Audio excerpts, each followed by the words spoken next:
Bonjour, c'est Danielle. Alors, Danielle Legault, pour communiquer avec audace et bienveillance et vivre des relations authentiques et durables. Et aujourd'hui, j'aimerais vous parler quelques minutes au sujet d'avoir des conversations courageuses et à quel point ça nous apporte des bénéfices et à quel point ça change notre vie. D'avoir le courage de tenir ces conversations-là qui ne nous tentent pas nécessairement parce qu'on n'en connaît pas l'issue, parce qu'on ne sait pas comment l'autre va réagir à nos propos et parce que on a nos émotions qui sont fortes par rapport à ça. Alors on hésite et la photo, la peinture que vous avez en arrière de moi, hein, vous le voyez, c'est un quai. Et je me suis sentie souvent sur le quai comme ça dans ma vie, à dire est-ce que je plonge puis j'ai une conversation courageuse avec la personne ou est-ce que je reste sur le quai puis je laisse aller les choses. Et récemment, j'ai pu vivre ça avec mon conjoint, d'avoir une conversation courageuse, puis à quel point j'ai été bien accueillie là-dedans.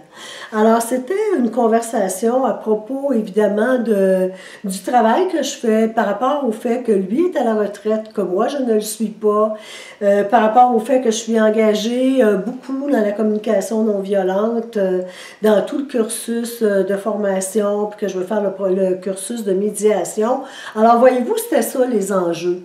Les enjeux, c'est que mon conjoint et moi, on n'est pas au même moment dans notre vie. Lui, ça fait 6 ans qu'il est à la retraite, moi, je ne suis pas encore. Aussi, j'avais l'impression qu'il trouvait que j'étais pas assez disponible pour lui. Remarquez bien que ce que je dis, j'avais l'impression qu'il trouvait que j'étais pas assez disponible pour lui. Et finalement, je craignais d'être rejetée dans ce que je voulais apporter sur la table, puis qu'ils me disent, ben là, Danielle, quand est-ce que ça va finir tes affaires? Je suis certaine que c'est des situations que vous vivez, vous, dans vos propres familles. On le vit tous. Lui le vit avec moi aussi, hein? Parce que lui aussi a des conversations courageuses avec moi. Et à un moment donné, je me suis dit, écoute, ton slogan, c'est des relations authentiques et durables, mais il faudrait bien que toi, qui apprends la communication non violente, qui l'intègre, il faudrait bien que tu l'incarnes dans ta propre vie. Et savez-vous quoi? Je me suis préparée. J'ai attendu le bon moment, j'ai attendu que mes émotions s'apaisent, que ma peur du rejet s'apaise. Et je lui ai demandé en toute simplicité, écoute Gérard, es-tu prêt à avoir une conversation bienveillante avec moi au sujet de mes projets? Et la réponse a été clairement, ben oui Daniel, qu'est-ce qu'il y a? Qu'est-ce que tu veux mettre sur la table? Alors, voyez-vous, j'ai longtemps hésité à avoir cette conversation-là, au point d'avoir des nœuds dans la gorge, puis de sentir que ma relation avec lui n'était pas tout à fait authentique.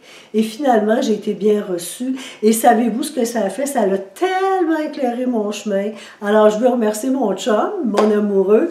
Et en même temps, je veux vous dire, si vous avez le goût de vivre une vie qui est authentique, qui est dans le bonheur, qui est dans la vérité et en même temps dans la relation à l'autre, venez au webinaire qu'on a préparé pour vous, Marie-Hélène Rizzi et moi, le 22 novembre. Vous pouvez suivre, je pense que toutes les informations doivent être ici, en dessous de la vidéo. On vous attend, on a préparé des exercices, ça va être en toute simplicité, humilité, humour, et tout ça pour vous partager qu'est-ce qui nous a aidés dans nos propres vies.